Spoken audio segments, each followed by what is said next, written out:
here today is Christian. Nobody really likes him. And we work for a company called Conservation Ambassadors. Now, what it is we do at our center is we give a home to rescue wildlife. Either to animals that have been injured somehow and can't be set free back out into the wild. Those animals are sent to us at our center. Or other times we have a big problem, especially here in the United States. We have a problem with people trying to make pets of wild animals.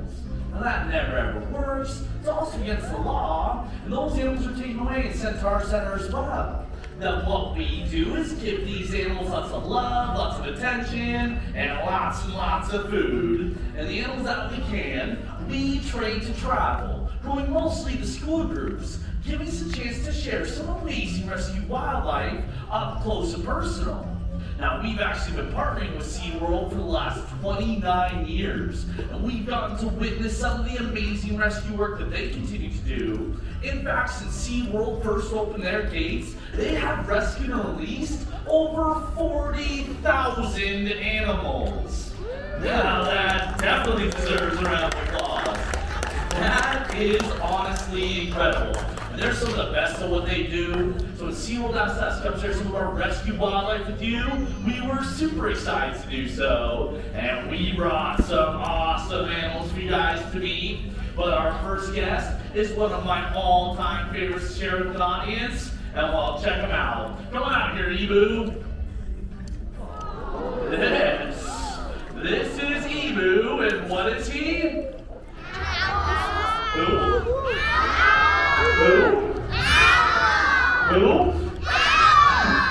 I'm messing with you, that's my own relatives. Go, who. You guys are absolutely right. He is an owl. You're looking at the barred owl. Now, Ebu here, he actually came to our center because he was flying free about 14 years ago when he made a big mistake and accidentally flew down in front of a car. Now, the person they couldn't stop, and they hit this poor bird, shattering his left wing. But they very bravely scooped him up and took him to a special wildlife vet that saved his life. But unfortunately, they can save that left wing of his. So he's completely lost the ability to fly, which is why he's with us in our center. Now owls, these guys are perfectly set up to fly and hunt at night. A couple things that help them. Number one are those eyes. See, owls' eyes are so good at seeing at night. But if we turned off all the lights in here, if we made it so dark in this room that you couldn't even see your own hand, just without light, and we took one little candle, with one candle of light in the middle of a big room like this owl can see everything about as well as we see right now. That's what his eyes are. But there's a problem with his eyes. His eyes are so big. His eyes take up so much room in his owl's skull that they're actually stuck, facing straight forward. So if he wants to go to the left, he has to turn his whole head to the left. The left. The left. I think he's broken. If he wants to the right, his whole head turns to the right. Very good. That's why he has that flexible neck. He can turn his head how far? Almost one full time all the way around. Now, it's not like the cartoons. He can't go around. If he did that, his head would pop off. But he does have 7 extra neck bones that allow him to turn his head 270 degrees, almost one full time all the way around. Now, the second thing that helps them out, though, is in their wings. See, owls have specialized feathers called comb feathers that break up the wind, granting them the gift of silent flight. Now, that silent flight helps them out in 2 ways. Because as they're flying through the forest at night, they're not only looking for food, they're listening for food. And if they were up there going flappity, flappity, flappity, they can hear the mice and the rats that are down on the ground. The second way it helps them, those mice and rats, they don't hear him coming. He can make a sneak attack to capture his prey. Now, an owl this size will eat up 2 to 3 small rodents a night. They are a super important part of the balance of nature. They're out there making sure that we aren't overrun by the rodent world. Now, our next guest, though, has a reputation for being the ugliest animal on this planet, but I think he'll change your mind. But let's say goodbye to Ebu, the beautiful barred owl here. And this is Twitch, our video awesome. This is originally an East Coast animal, but they spread all across the United States. while the railroad tracks were built. In fact, they're about state to state as a food source. But we came across Twitch here because one night, we was driving home and she saw a cute little fur ball run across the road. She tried her best to stop, but she had accidentally hit that fur ball. So she got out of her car and she saw that she hit no possum. But over those cities are really smart. She done her research and she was reading somewhere that opossums are marsupial. And we know marsupials now with a pouch. Well, what do they keep in that pouch? What do they keep in that pouch? There we go. So she got down real low. She bravely opened up that pouch, and what she found was 5 beautiful opossums. One of them being twitchier. So she swooped them on up and took them to the nearest rehab center, where they had the best chance of getting back out in the wild, and they were doing great. They were eating, they're foraging for their own food, they're getting bigger, starting to start climbing. They didn't even say from people, except for Twitch here, who they had discovered had too many medical issues to be released back out in the wild with his siblings. So he found home with us a couple months ago. And I know a couple months is young, but these guys, they only live 2 to 3 years. But check this out. In those 2 to 3 years, a mama opossum will have up to 50 babies. Yeah, if I had 50 kids, I'd probably come for 3 years too. So she's an amazing animal. He's North America's only marsupial. But our next guest brings Predator to a whole new scale. But let's say goodbye to Twitch, our Virginia opossum.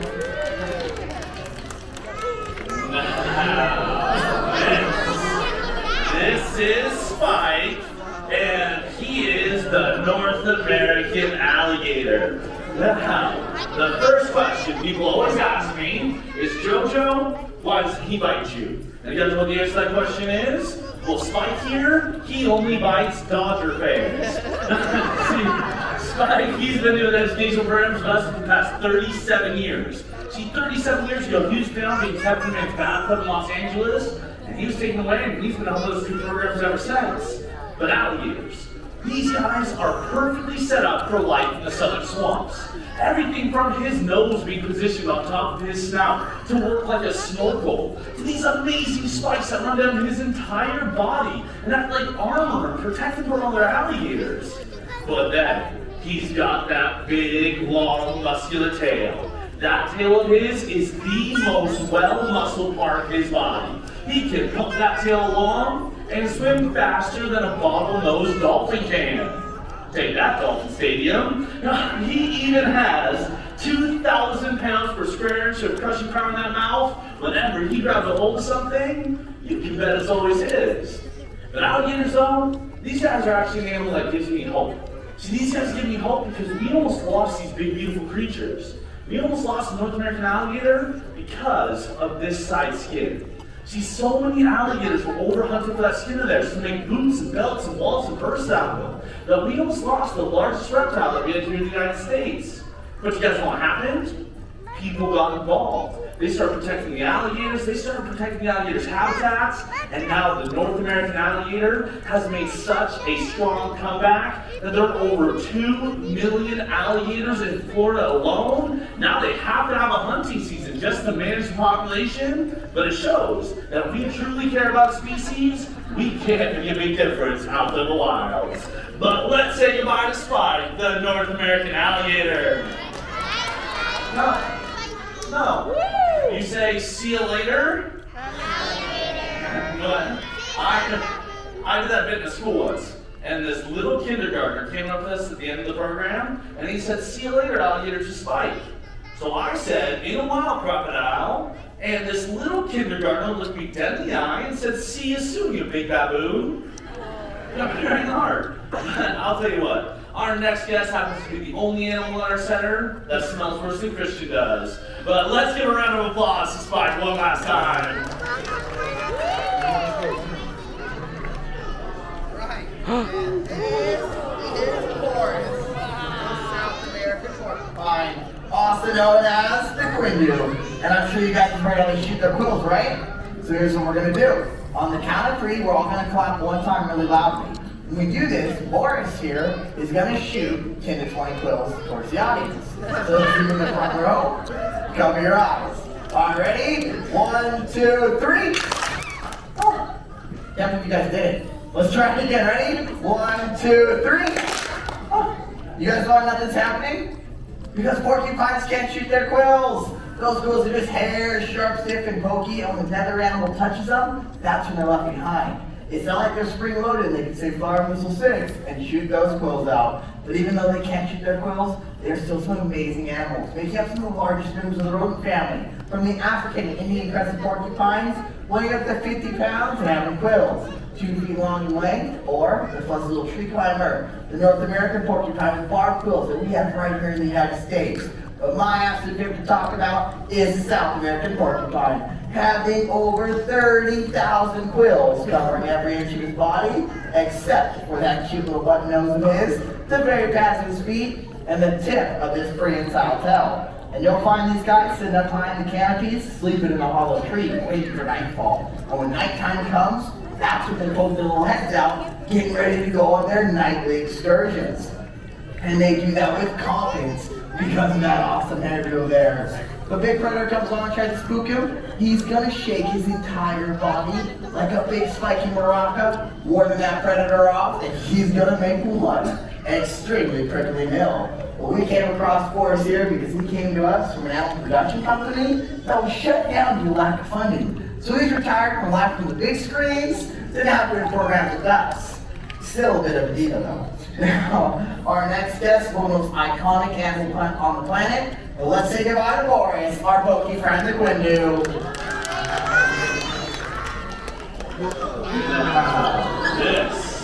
Hi, big girl, this is Spirit, and she is the bald eagle. Now, you guys, how's the young girl? You guys can definitely see why we have Spirit at our center. See, she was on one of her very first flights up in Sitka, Alaska, where she tried to steal a fish from a commercial fisherman. And this person didn't take kindly to that and shot this big, beautiful bird in her left wing. And somehow, this young bird managed to swim her way back to shore, where she was taken in by the Sitka Raptor Center. They saved her life, but once again, they couldn't save that left wing of hers, and they had to amputate it below her elbow. So she's completely lost the ability to fly. She also has some balance issues, especially when I'm on the move.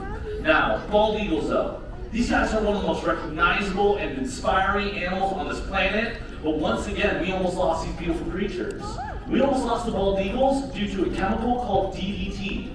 See, DEITY was this miracle pesticide. People spray it on their crops, they would spray it on their children.